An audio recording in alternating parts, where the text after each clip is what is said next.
you're looking for content to watch, I got some recommendations if you haven't tried them already. So, yeah, give it a try. Hi, I bet you have two questions: why I'm shirtless and why I'm wearing sunglasses. Well, those are two good questions to start off this video. I am shirtless because it represents me being vulnerable, uh, yada yada yada, principles I need to stand up for. And why I'm wearing sunglasses is because my blue light lamp uh, is very bright to look at, and I need sunglasses so my eyes don't bleed. So now this is the topic of the video that you guys clicked on this video for, and you know, my sunny personality, favorite content of 2024, right? Yeah, exciting. I know. I bet you're all dying to know what I have to say. I know that I'm dying to know what I have to say because I planned all this out. Now, looking at the content that I watch, um, it's very mainstream content, and it's very like guilty pleasure content. I'll probably add some more stuff that I don't have on this list. Um, but let's just jump straight into it. Netflix. What kind of content have I watched on Netflix? Well, Arcane has been out for 3 years, and I was never really interested in watching it. I I've seen like the short, like 5-second clips of it, and I've seen images online about it, and just none of that stuff really appealed to me. I just kind of thought, I don't really think I can get into it. It's not really for me. Oh boy, I was more wrong than I ever knew. Uh, I only started watching it because my friend that I used to live with this year and I were just looking for something to do and something to watch. And I had a list of shows for us to watch. And the moment I said Arcane, he said, "Isn't that one an animation?" I was like, "Yeah." "Oh, let's watch it." Because my friend likes animated shows, apparently. Uh, you know what? Knowing him doesn't surprise me. With the content that he used to like to watch. Uh, anyways, we watched Arcane, and man, it knows how to hook people because I've watched people react to Arcane, and it's like everyone really has like the same thoughts of, yeah, like it's beautiful, the music, the action, the character drama, it's it's amazing. It does so much right. And if you know anything about Arcane, then you've heard all this stuff before. Um, it was really fun because I had no idea what this show was about. I we both walked into it blank slate. We All I knew is that Powder, the little girl, is going to grow up and she's going to become a badass gunslinger. Uh, but I had no clue of the story arc for Vi, her redheaded older sister. We I kind of thought, oh, Vi is going to turn bad, and Powder and Vi are going to clash when they're older, and yes, they do in season 2, but not in season 1. It's a bit more complicated than that. So, anyways, it was really fun. It was really fun to just watch it episode by episode. Um, we we watched like first 2 episodes and then watched another couple more episodes the next day. I only found out after watching the whole series. Um, After I watched the whole series with him, that it follows a 3 episode arc, and that's what we technically should have done. Is watched it in 3 episodes at a time, but we didn't. But we still had a blast. Now, next one, Dragon Prince. Dragon Prince is highly underrated.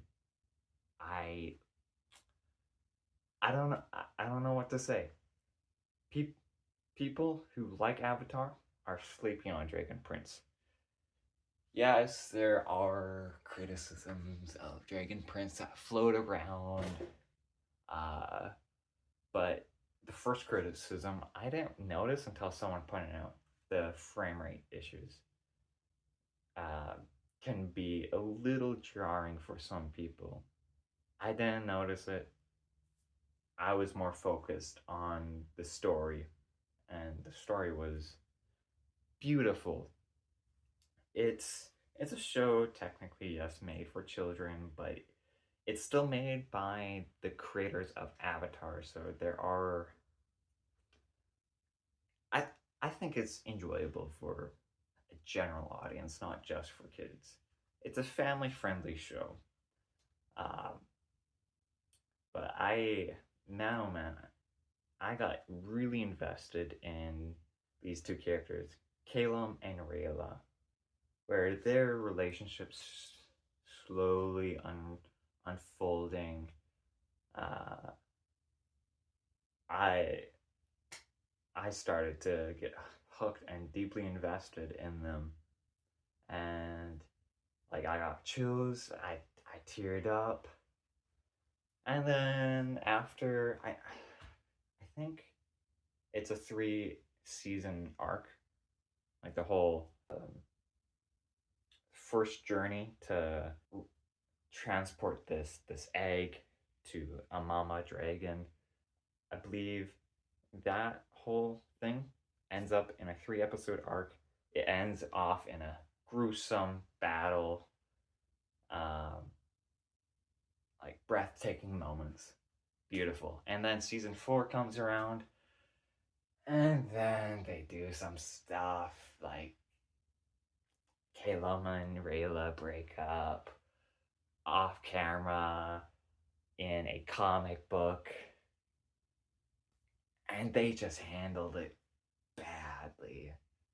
Like, it was a pain to watch season 4 and a bit of season 5, but then season 6 picked it up, and as I'm recording this, final season 7, comes out tomorrow. So that's what I'm looking forward to. Season 6, yeah. The first episode was muchas gracias. Um, that one voice actor who has a guttural cry for her father as he leaves her. Man, oh man, some of the best voice acting. All right, Amazing Digital Circus.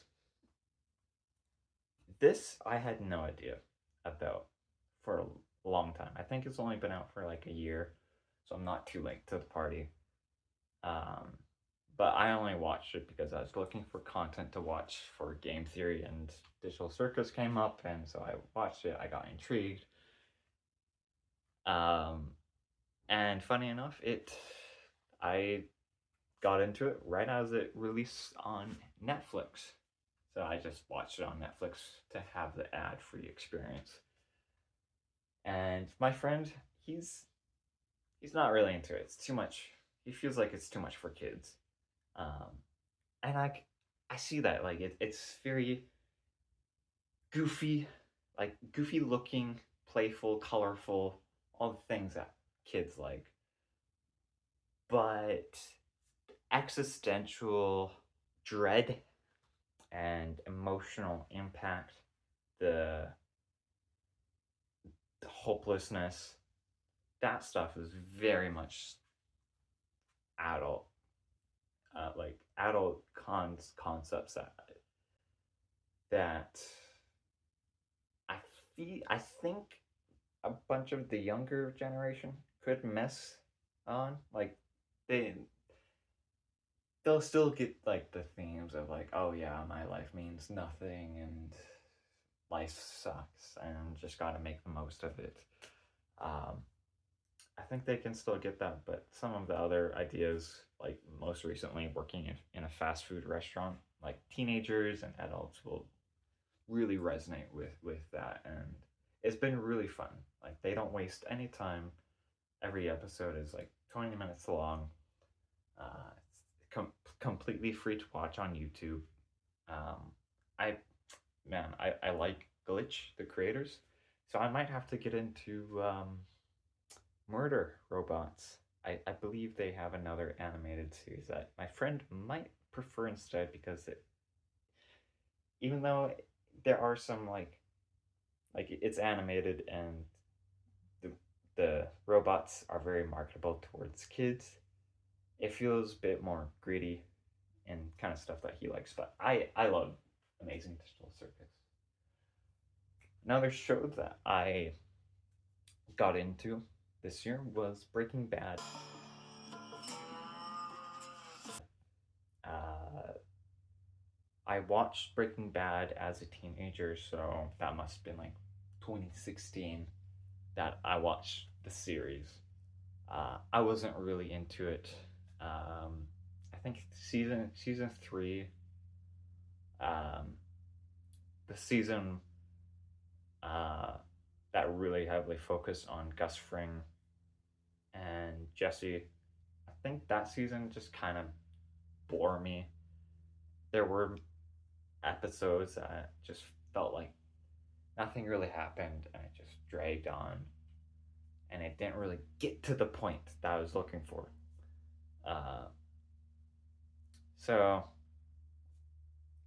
I didn't really pay too much attention. So it was really good to fall in love with the show through my friend's eyes who never heard of the show.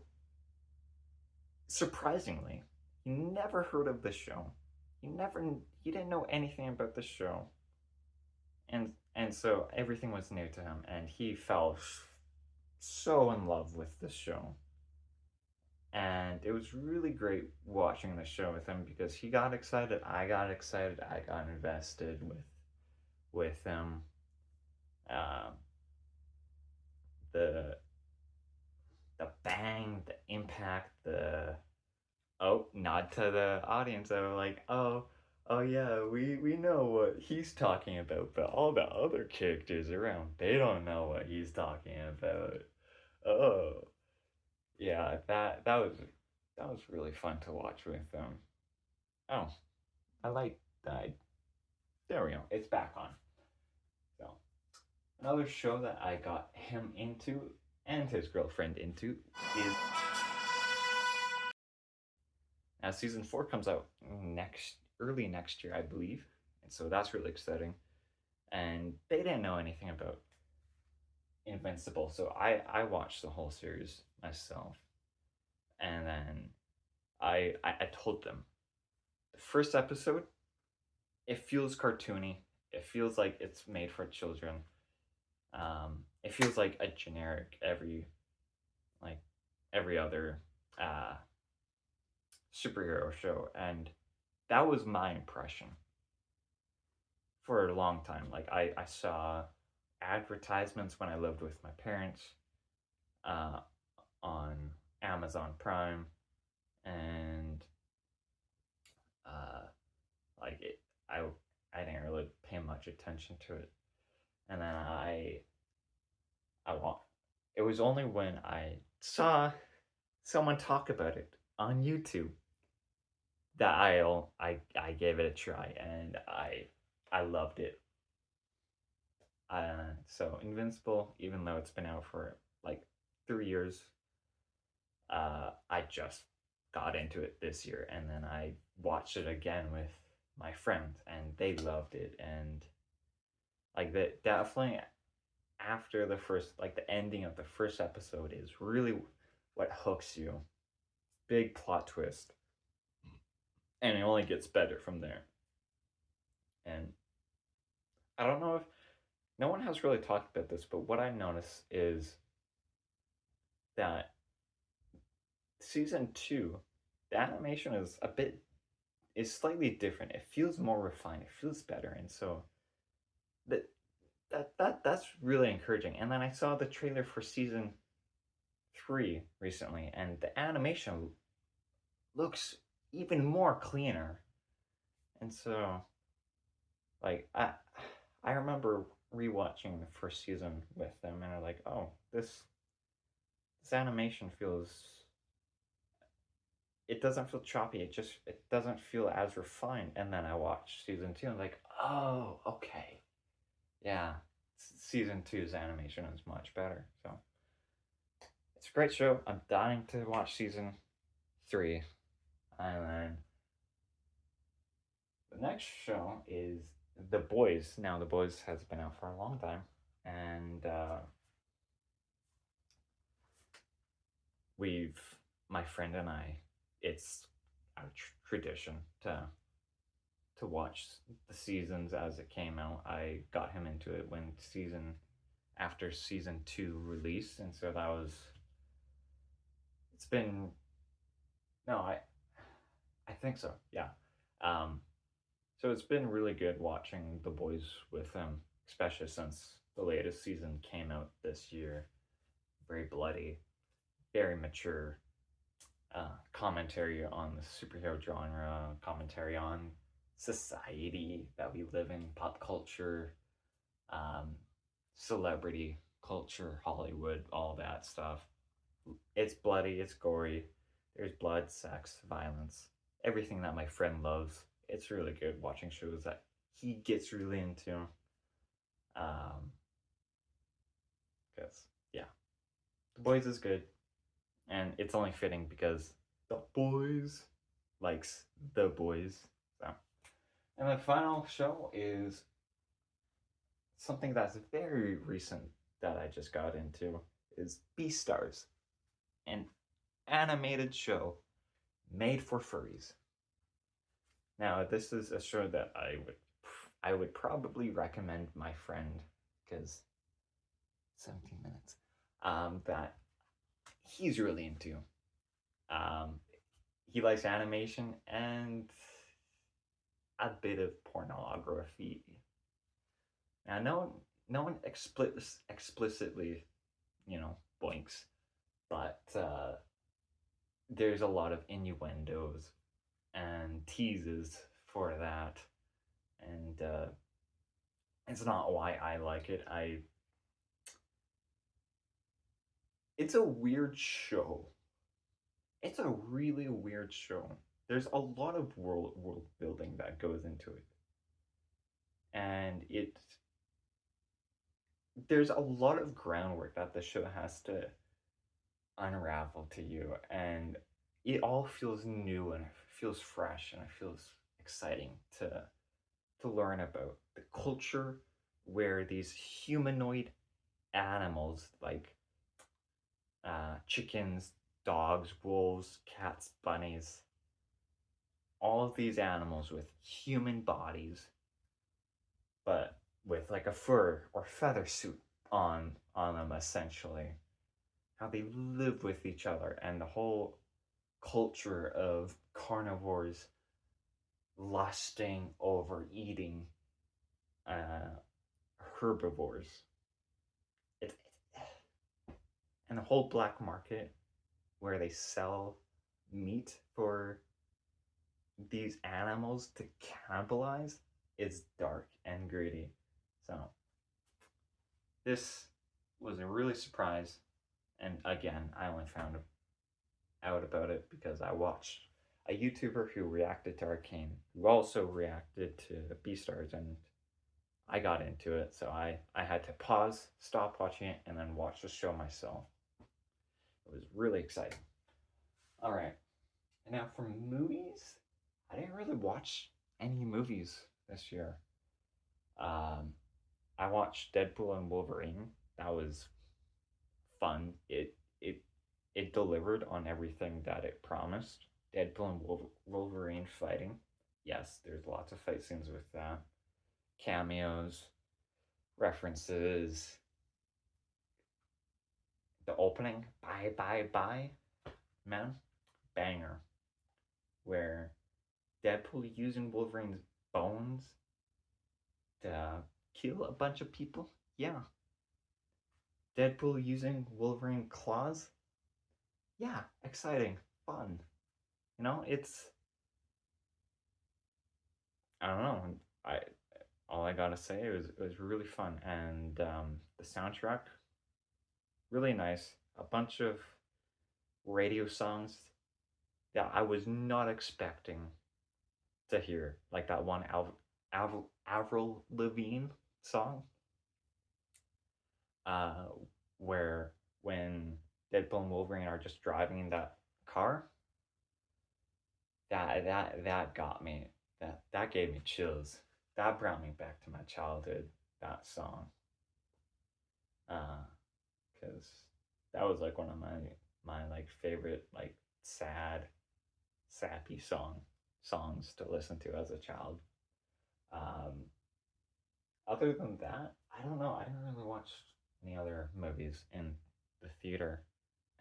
I think maybe Thanksgiving, that slasher movie came out either this year or this time last year. That was okay. And then now YouTube. Man. YouTube. My addiction. I've watched so much content, but only some content really just stands out. Um, a YouTuber that I really like, that my friend also really likes, is the YouTuber Chilling Scares. Um, he uh, he produces a lot of uh, caught on camera videos, and these kind of videos like are especially intriguing because it's horrific things or scary things that supposedly actually happened. Now I'm sure some of them have fallen through the cracks and are actually staged, faked. But I I believe that this YouTuber genuinely puts in the time to vet out the ones that are fake and just show us the ones that are genuinely real. Like he talks quite a bit about that, and so that's something I really appreciate. That's different from other um, scary uh, content farms on YouTube.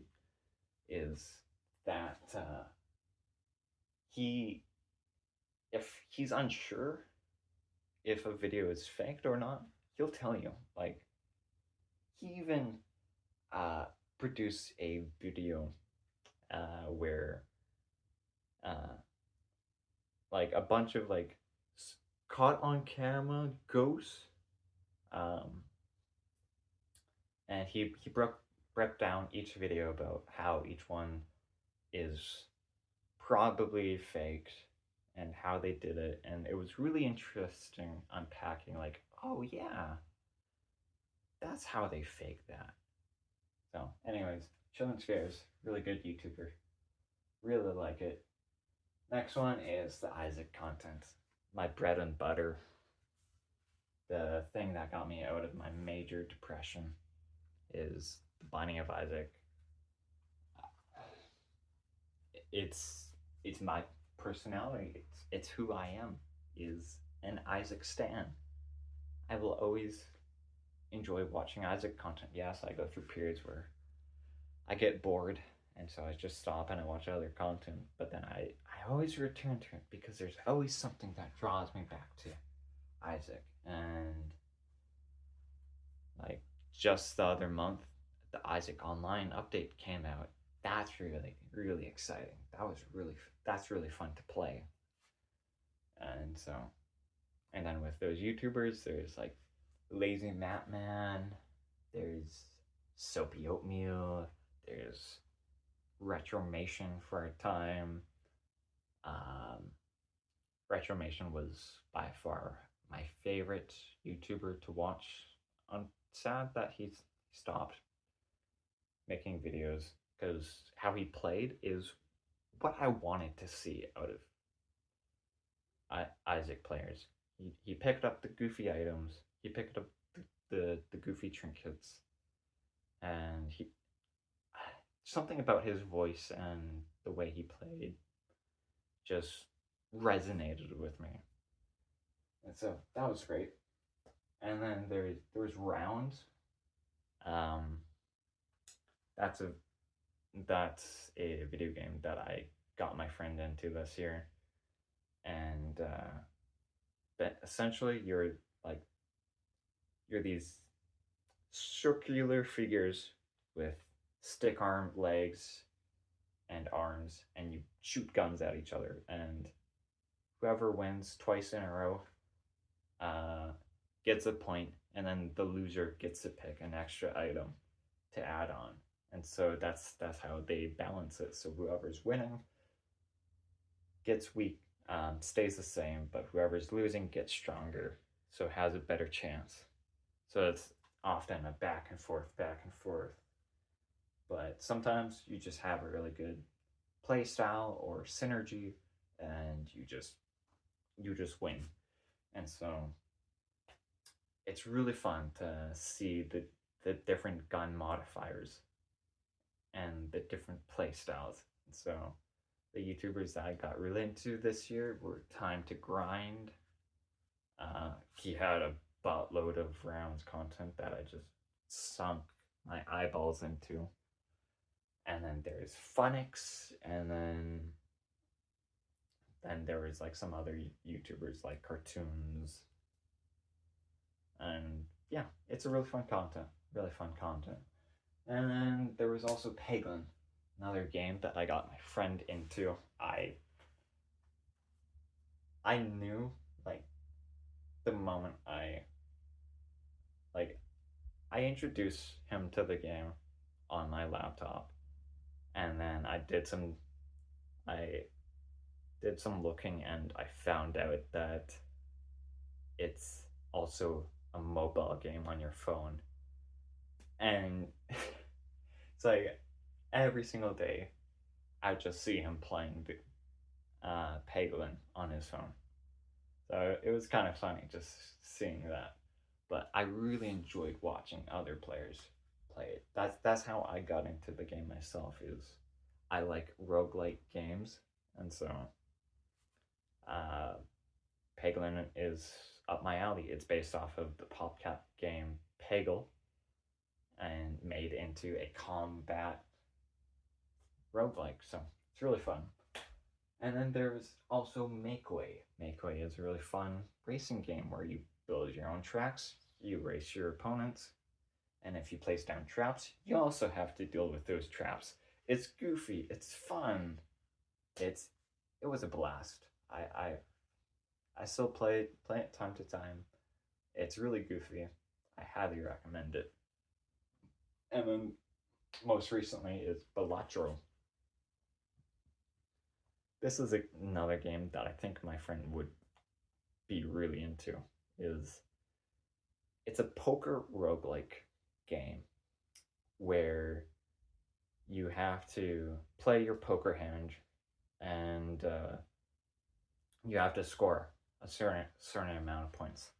So the scoring works how you think it works. Like 2 cards give you 2 points, 10 cards give you 10 points.